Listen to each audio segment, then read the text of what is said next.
Hello, everybody. It's the 10th of January, 2026.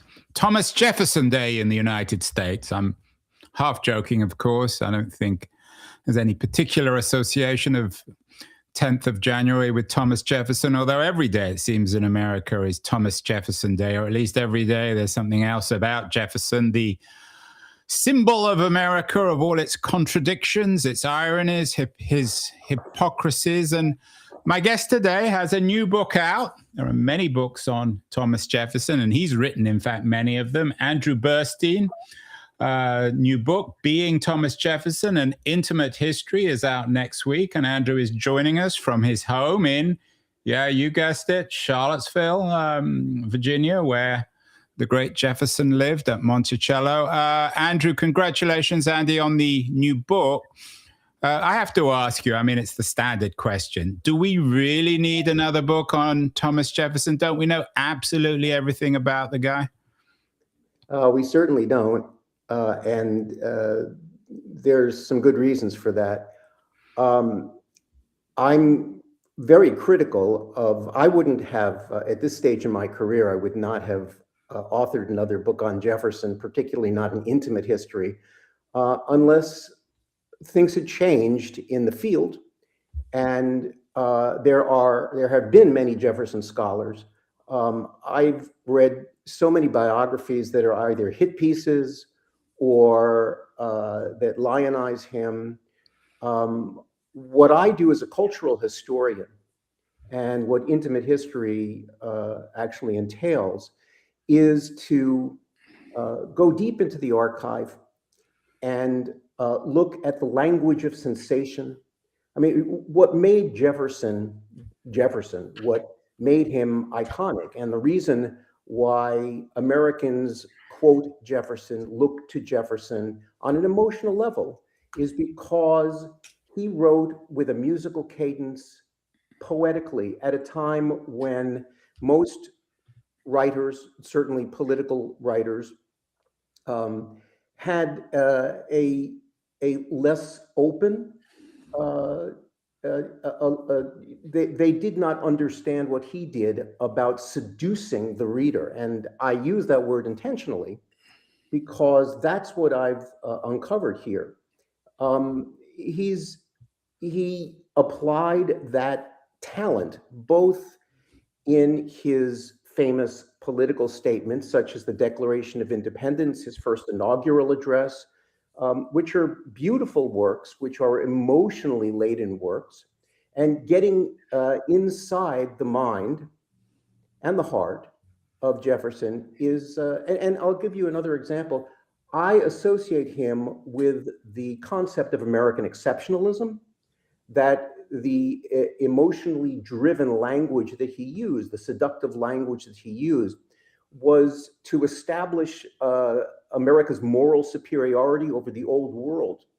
And, in a way that pertains to conversations going on today, as far as how far America has fallen in the eyes of the world, and how the old world, the Europeans, have seemed to have adopted a more optimistic Jeffersonian approach to society.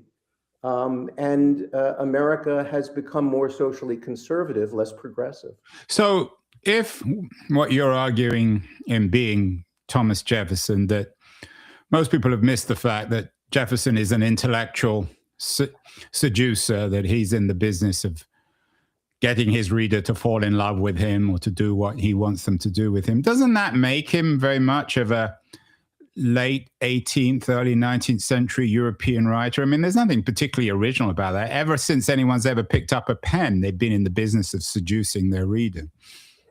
That's a great question. The way I would answer it is that Americans at the time of the Revolution were reading exclusively European authored novels, poetry, and they found the beauty in the language of the English poets, And this is even before the Romantic age kicks in the early 19th century, as well as the common law. I mean, America's reference point was England, predominantly England, France. And so it's, what makes Jefferson's language special in this regard is that because novels did not have they were more prescriptive, and history was certainly prescriptive. What Jefferson did was to let, for example, this is 2 years before the Declaration of Independence, when no one in America was insulting the king, and he writes in the summary view of the rights of British America, which is the document that it found its way to London and the document that the Continental Congress read, and probably the reason why he was selected to write the Declaration. It wasn't just his legal expertise. He writes, to the king, open your breast, sire, to liberal and expanded thought. I mean, that sounds like, vintage Enlightenment language. But he goes on to say, the whole art of government consists in the art of being honest. Let those who flatter fear. It is not an American art. So you see that he's talking back to the king in a way that's almost colloquial. And what Americans or anyone who's reading 18th century literature, if they can't, aside from the picaresque, aside from the satirical, which the 18th century astoundingly, revels in, and so did Jefferson, most public and private epistolary communication borrowed the beautiful language from the poets, from the novelists, and it wasn't something they were comfortable expressing. And what about it in terms of, it's a very interesting thesis, Andy. What about in terms of comparing Jefferson with Franklin? We've done some shows on Franklin recently, and now they're the perennial figures of American history that we, for better or worse, are obsessed with. I don't think Franklin can be compared with Jefferson as a writer, but as a person, Franklin went to Europe, and maybe not so much with his pen, but in his persona, he was quite seductive as well in France and England. Yeah.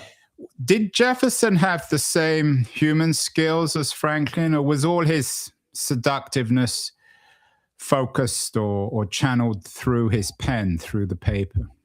Yeah, that's a great point, and something I emphasize in my work.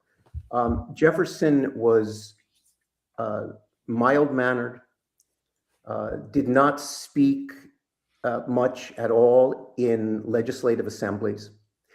This is an age of typography, an age of letter writing, when the written word dominated over speech. This may not be the case in the British Parliament, but in early American history, Jefferson became a national figure, a celebrated and iconic figure on the basis of what he wrote. This is something that distinguishes the modern day, our visual culture from theirs. Theirs is a 5-mile-an-hour world. And Franklin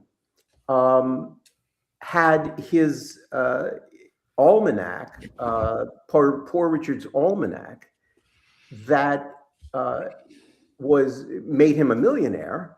And for several decades, almost up until the late colonial era, he was known for the axioms, the maxims, fish and visitors stink after 3 days. It's an interesting point again, Andy. Would we, if we wanted to find a contemporary Jefferson, have to find it in somebody like, I'm not sure how you familiar are with influencers on YouTube, but with characters like Mr. Beast, who get millions of views on YouTube for articulating their wisdom or lack of wisdom on new media. Was Jefferson the influencer of his day? Franklin was more of an influencer. Jefferson, from the 1790s forward, what Jefferson did, because he was soft-spoken, is he looked for allies. He looked for especially younger men, acolytes, who would do his bidding. He became, in politics, very Machiavellian, and the only better Machiavellian in early American history was Alexander Hamilton, who won the ear of George Washington over Jefferson. But Jefferson's appeal was not Franklin's appeal. Franklin's appeal began on the page, but extended to the lore about him, both as a patriot and as a ladies' man. Jefferson was much more. He liked seclusion. He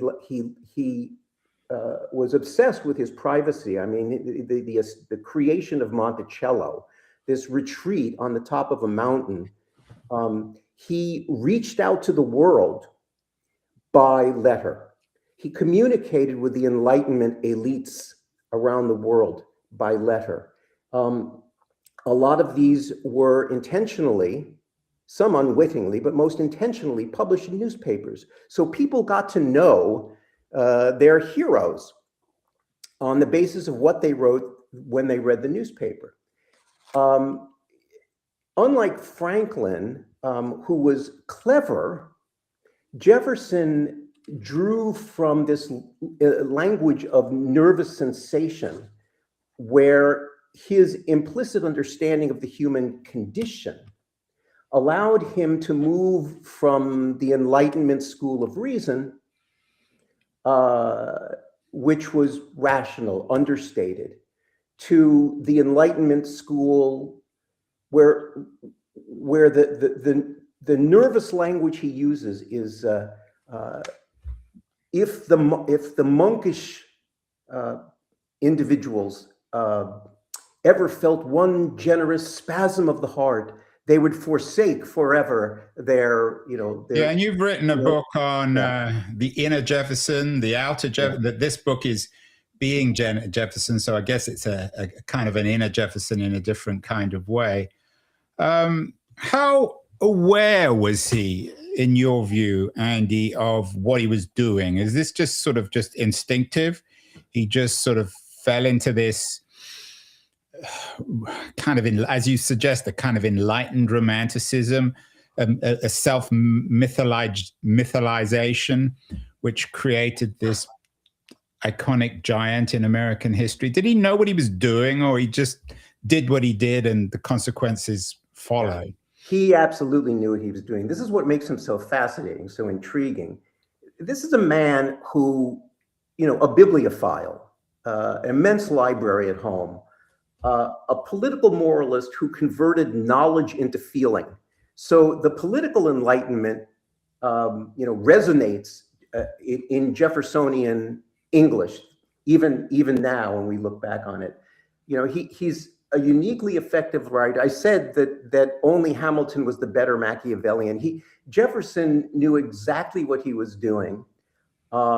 He chose his friends, he chose his enemies, and he wrote to everyone with this consciousness of what the recipient of his letter, what the reader of his public statement was going to respond to. So that was his genius. I mean, he denies his passion, but it's felt everywhere. Yeah, and you talk about him in a Machiavellian way, and the only person who out Machiavellied Jefferson was Hamilton, of course. Had a famous musical named after him, although one wonders whether Jefferson's reputation now is perhaps stronger than Hamilton's. It's interesting that you bring up Machiavelli, who himself was a very seductive writer, but whose writing was written in retreat, in failure. he failed in the world, in life, in battle, and then he retreated to his study and wrote the great classics, Prince and the Discourses, which we continue to read today. What's interesting about Jefferson is that he had a successful public life too, and if not a private life, certainly, and we'll come to that later, certainly an inner life. So in contrast with Machiavelli, writing wasn't a retreat for him, was it? No, it was the lifeblood of his existence. He wrote, well, he was a highly ordered individual who kept a record from 1782 until the end of his life in 1826. It amounts to 656 pages. It's in the Library of Congress. It's called, we call it the Summary Journal of Letters. Every letter sent, received, indexed by the writer or the recipient, this general subject matter, date sent, date received.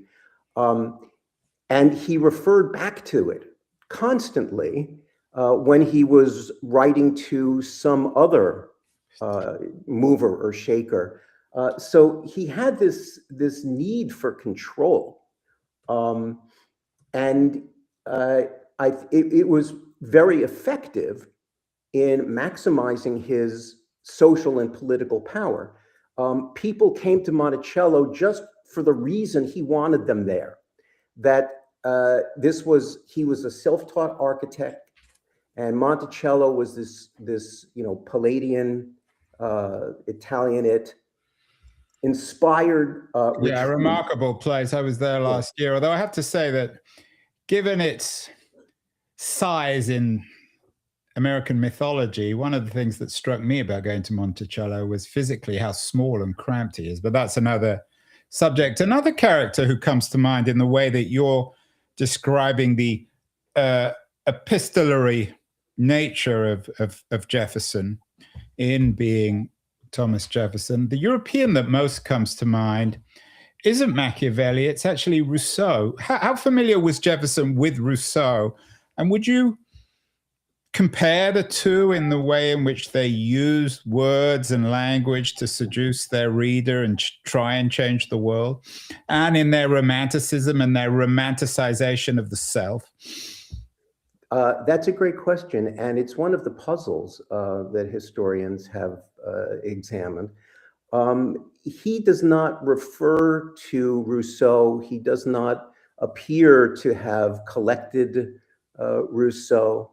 On the other hand, while he was in France from 1784 to 1789 as the US minister succeeding Benjamin Franklin, he was great friends with those introduced to him by Franklin, the liberal nobility, the philosophers. The one whom I emphasize is Voltaire's literary executor, who was the Marquis de Condorcet.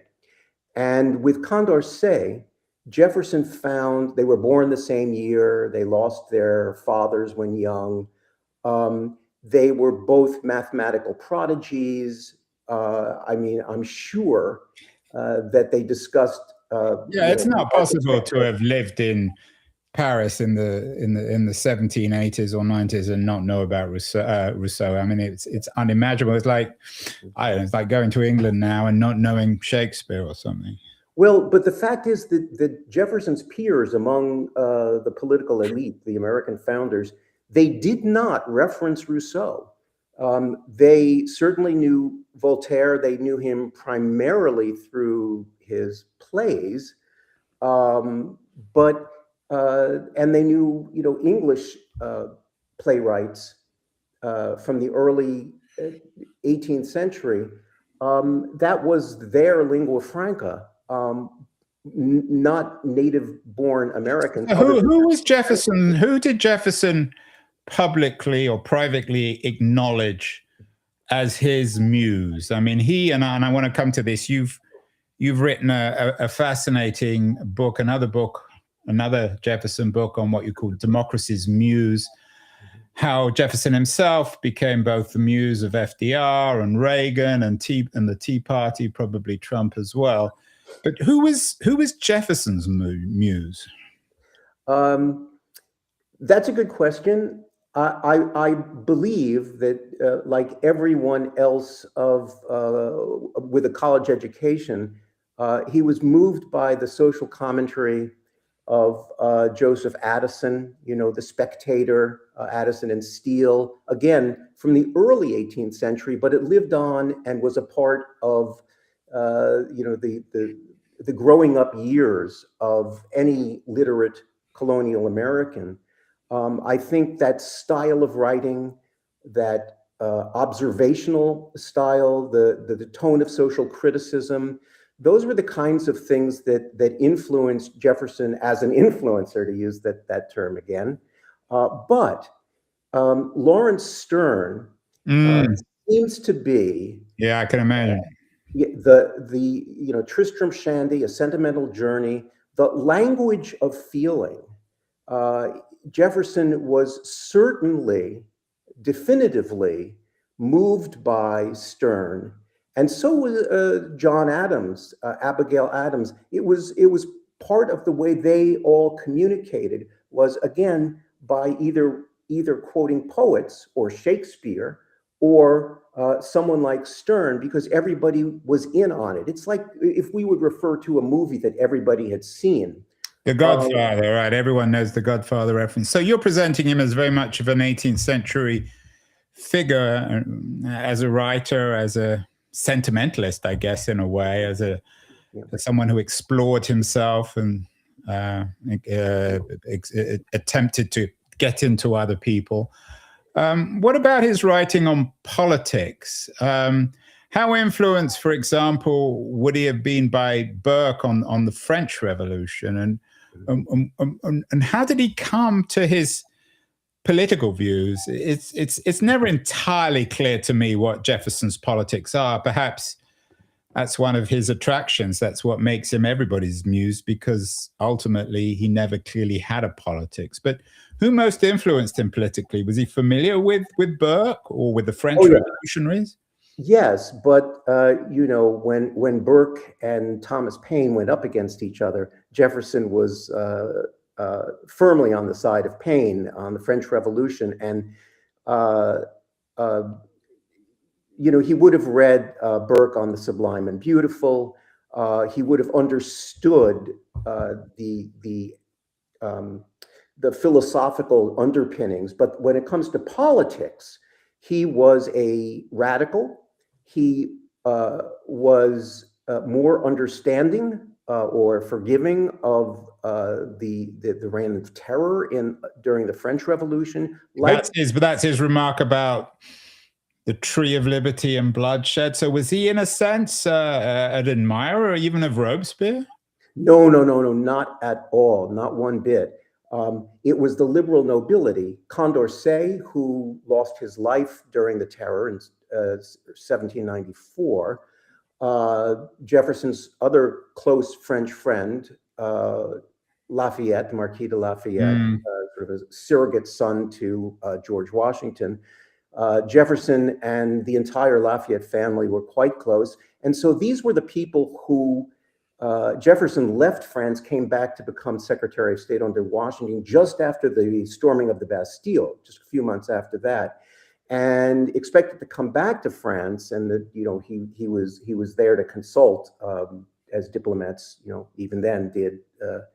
And when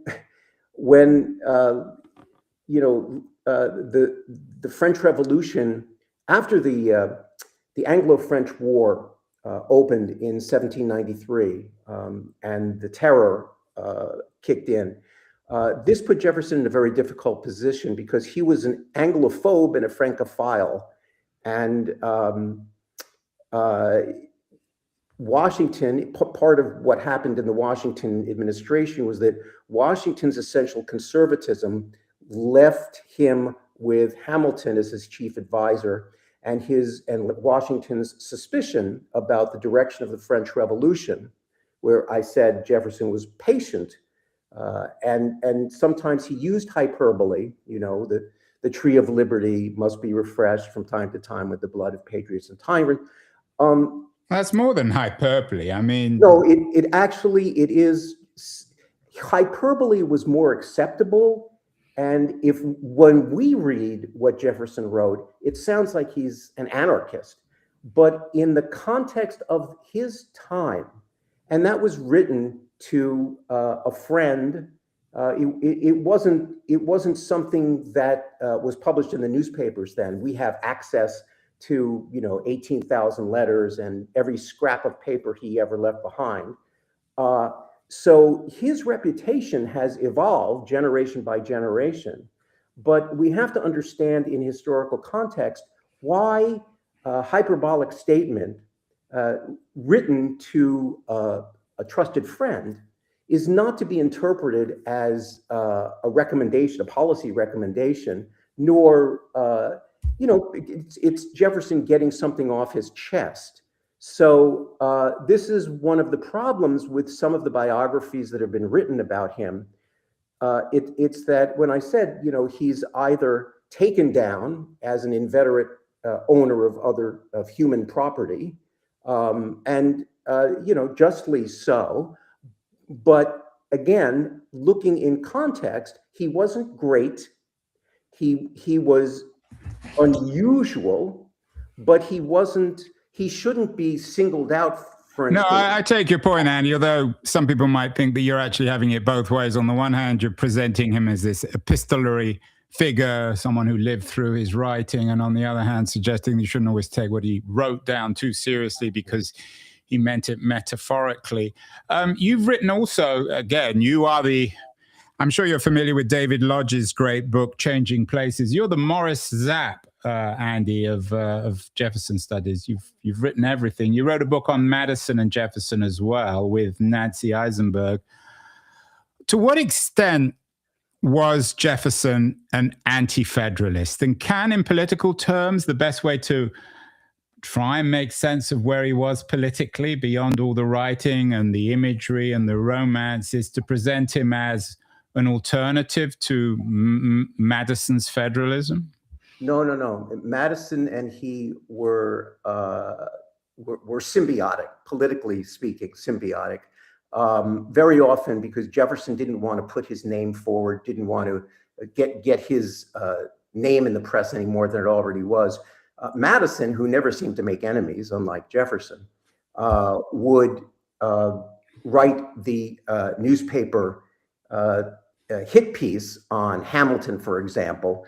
No, Madison was bold. Madison had a terrific sense of humor. Americans basically don't understand that relationship, which is why Nancy and I wrote the book. But Jefferson, the Anti-Federalists, we have to back up just a little bit here. The Anti-Federalists began as those who were critical of the Constitutional Convention because, and that included Madison, the one we associate with the Federalist Papers.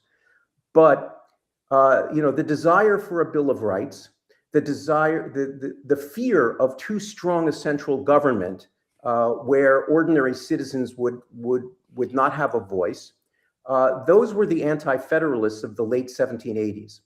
Now, Madison, the Federalist, became a Madisonian, Jeffersonian Republican when the first political party in the United States came into being around 1792-93. And the Federalists, they adopted the name the Federalists because Republicans were taken. It could have been either way. Federalist really simply refers to the federative principle, the sharing of power between the states and the central government. It didn't have a more pronounced partisan identity until the defenders of the strong central government, the Hamiltonians, adopted the name Federalist for what became a political party. It was called a political interest. No one wanted to be a party because party meant faction in the 1780s, 1790s. So the Jeffersonian Republicans, as they became known, which are really, I would say, initially they were the Madisonian Republicans, because Madison was the chief voice of that combined Jefferson-Madison ideology in the Congress.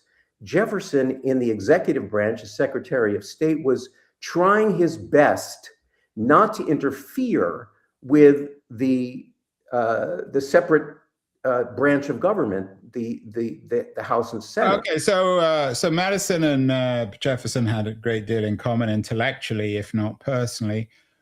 Who then is the un-Jefferson in this remarkable cast of characters at the founding of the Republic? Is it Hamilton? I know you've written a book on the passions of Andrew Jackson. Andrew Jackson comes a bit later, but if we are to create someone who wasn't Thomas Jefferson, your new book is called Being Thomas Jefferson. Maybe we would entitle a new book Not Being Thomas Jefferson. Who would it be? Well, that's a curious question. I haven't given thought to it before, but at the end of his life, the man who most he was really trying to undermine was a fellow Virginian and actually a distant cousin who wanted to wrest the history of their period from a Jeffersonian perspective and place the Federalists, of which he was one, at the center of what made, dare I say, what made America great. And that was Chief Justice John Marshall, who was Chief Justice. He just became Chief Justice literally a moment before Jefferson took the oath of office as president in 1801. And he was more than a decade younger than Jefferson, and he outlived him. So, Jefferson saw the Supreme Court, and particularly with the all-powerful Marshall, who wrote a multi-volume biography of Washington after Washington's death, utilizing the personal papers of George Washington, leaving Jefferson out as the anti-administration character. And Jefferson was deeply, deeply vengeful toward the Supreme Court Chief Justice. He couldn't budge. Okay, so, let me rephrase the question. That's a very interesting response. What would Jefferson have thought of, not just of Andrew Jackson, of the type of person he was, but of Jacksonian democracy? Jacksonian democracy, I think he might have felt friendly toward, but Jackson, the man, he did know him. There was minimal correspondence, but Jefferson, when Jackson ran against John Quincy Adams and others in the contested election of 1824, Jefferson made it clear that he considered Andrew Jackson ill-educated and a militaristic, sort of ego-driven, know-nothing, who didn't deserve to be in the executive office. So he was supportive of a Georgian who didn't get close to the White House, who actually had a stroke during the campaign of 1824. And that was Crawford of Georgia, who had been the Treasury Secretary. So Jefferson definitely wanted a Southerner in the White House. Yeah, I mean, it's certainly, some people might, again, there's sort of the aristocrat from Charlottesville with his magnificent house looking down on the poor Andrew Jackson from a very poor family who fought his way up. Andy, are you suggesting then in this book and in your sort of incredible encyclopedic knowledge of Jefferson, of his ideas, his writing, his work, that he should be best remembered as a performer, a written performer, and that perhaps that's best captured by Declaration of Independence? When one thinks of Madison, of course, I always think anyway, of his remark, if men were angels, no government would be necessary. But that's a more sort of conventional political philosophical phrase. Are you suggesting that Jefferson's language is his legacy rather than his ideology? Yes, I think I would go that far. Jefferson had an inveterate optimism in most all of what he wrote, and he trusted in the educability of ordinary Americans. He felt that opening up the franchise to all white men at a time when there were strict, land holding, property owning provisions in who got to vote. In fact, Andrew Jackson, the so-called, spirit of democracy, he opposed giving, the universal white male franchise. Jefferson believed that the farmer, the small farmer, would receive an effective education without going to college, and just instinctively understood who best represented the interests of that particular community so that they could vote in an election and vote out someone who did not fulfill their obligation to the voter. So he had this optimistic view of the democratic experiment. So he was a sort of an optimist and a stylist, an orator. He sort of had that oratorical, almost, certainly literary oratorical quality of the 18th century. And is that why, in your view, he's become what you called democracy's muse? Why he can appeal to everybody from FDR to Reagan to the Tea Party? Yes. In the case of, I think it really was in the New Deal, Roosevelt, when the business, when big business was in charge of America in the 1920s, Roosevelt looked to Jefferson as a way to jumpstart the conversation about returning democracy from the bottom up to the political conversation. Those were dark days for the Democratic Party. What he did with Jefferson is he effectively made Jefferson into a New Deal liberal. And he was inspired by a book that was published in the 1920s about the Jefferson-Hamilton battle, in which it was discussed that you were either a Jeffersonian or a Hamiltonian, and that you could transport those two ideologies into the early decades of the 20th century. And so Roosevelt actually did a book review of this particular book, Jefferson and Hamilton, and he wrote in his book review, the only book review FDR ever wrote, and he wrote in there, "We need a Jefferson. We've got plenty of Hamiltons out there. We need a Jefferson." It's really interesting, again, thinking out loud here, Andy.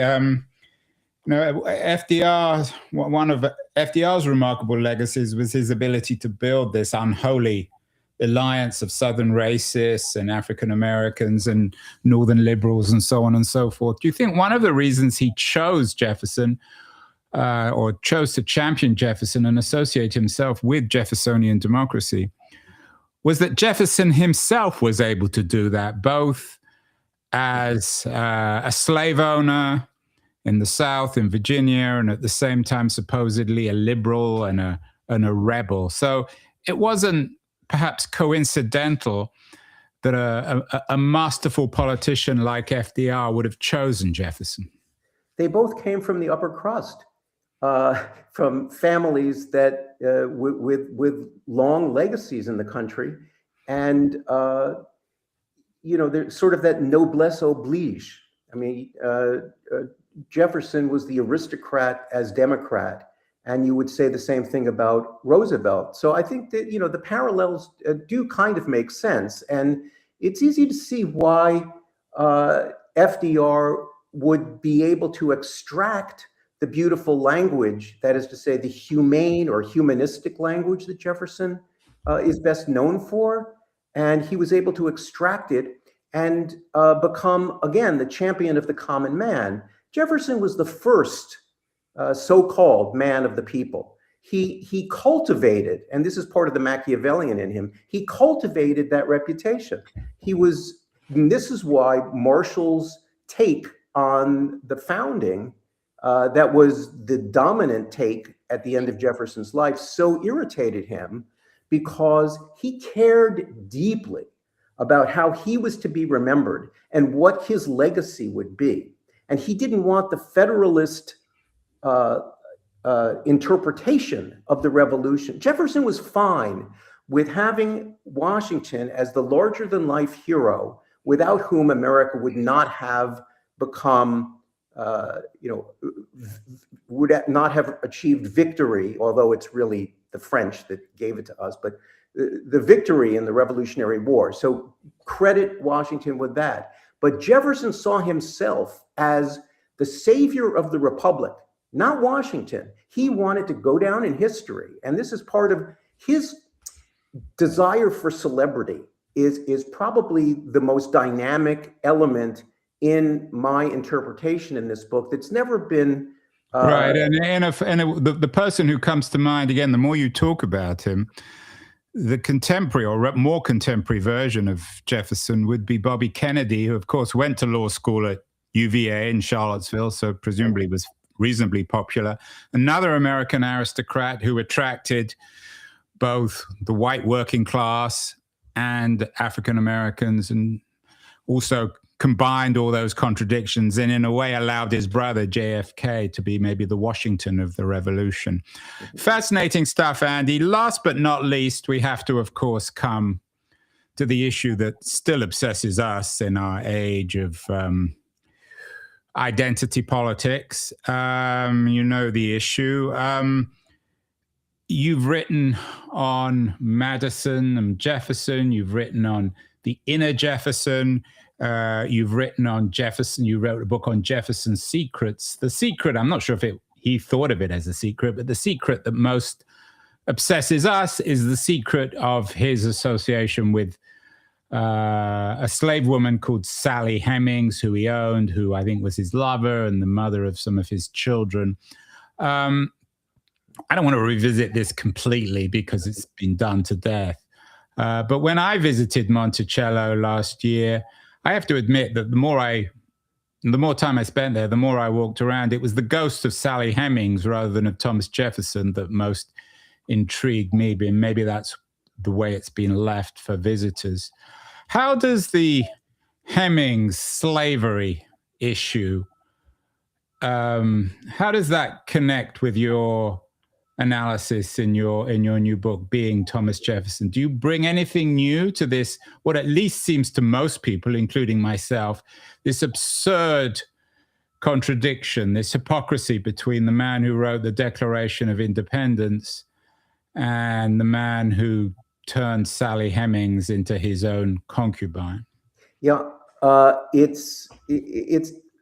plays a major role in the overall characterization of the inner Jefferson.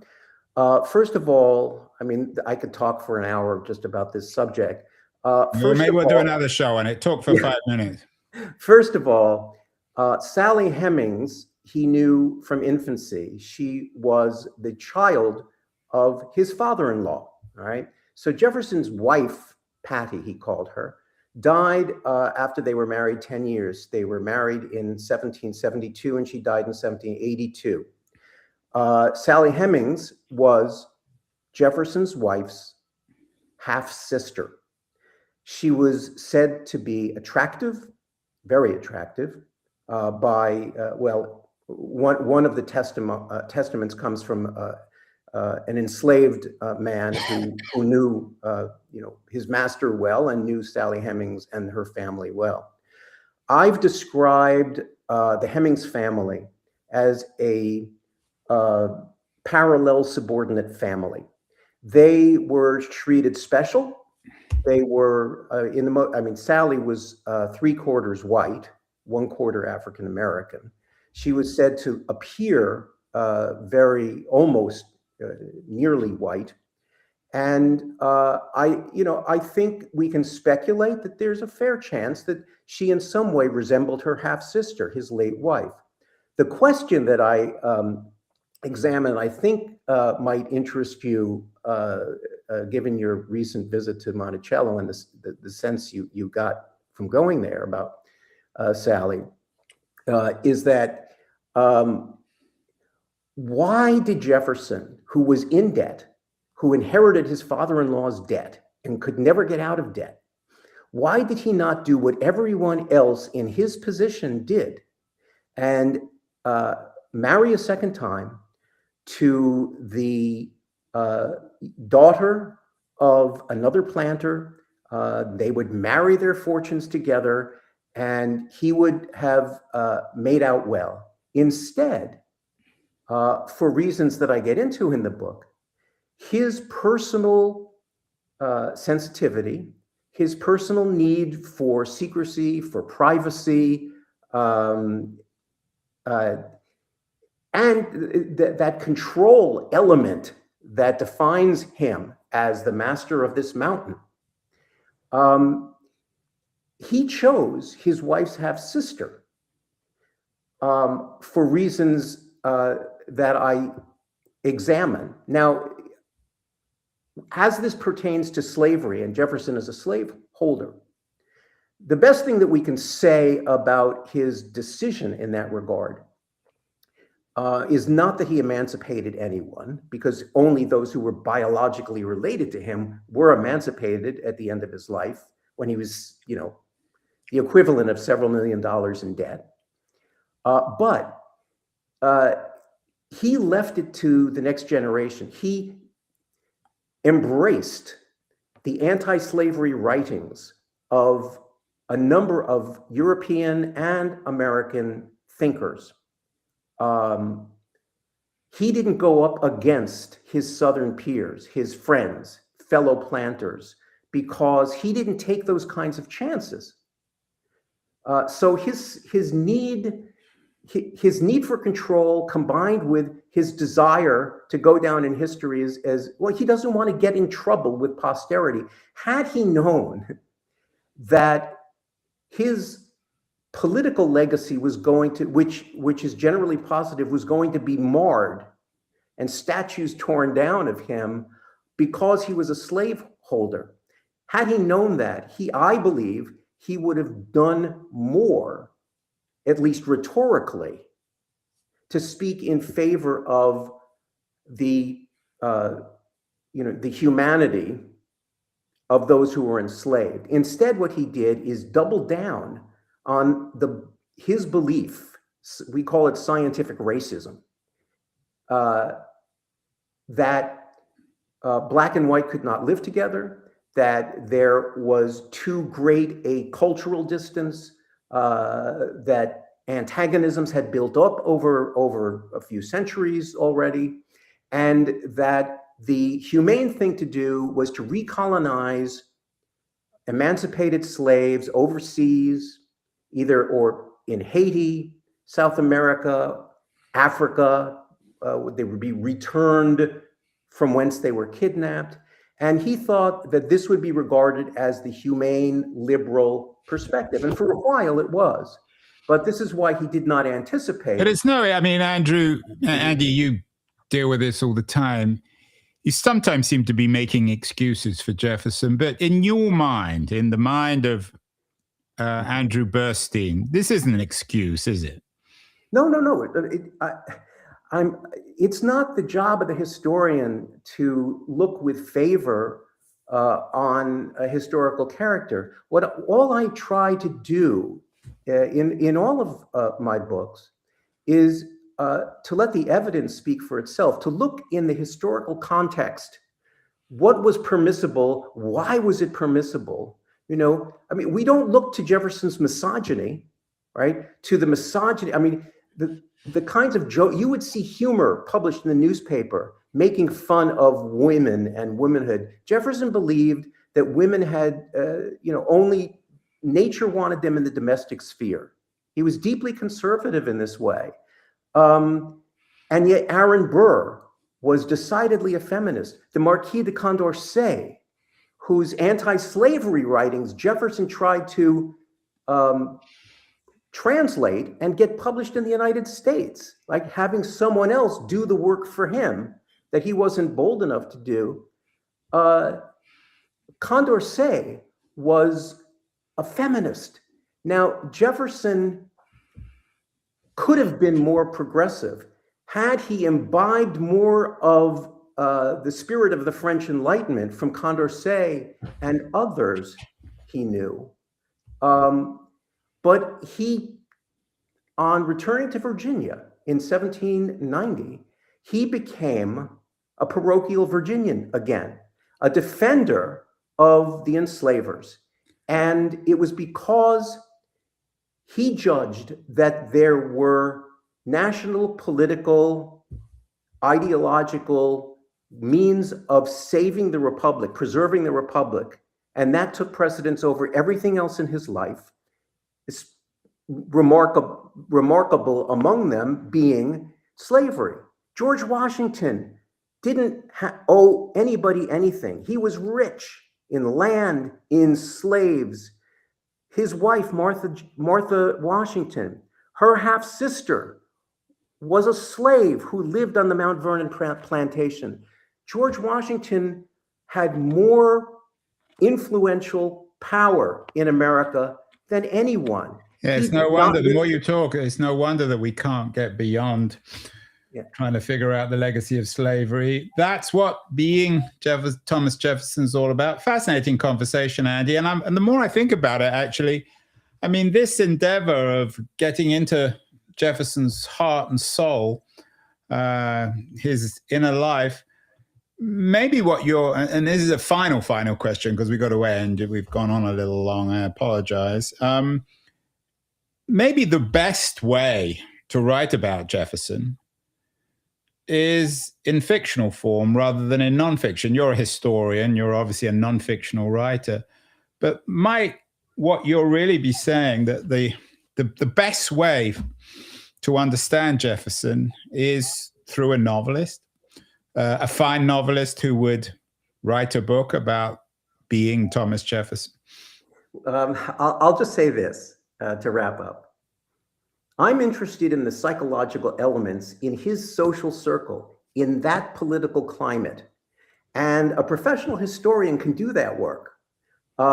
We have a fictionalization of Jefferson in novel form. It was done in the 19th century and it was done in the 20th century. Max Bird's Jefferson, he was a professor of English, since retired, who wrote a couple of these novels about the founders.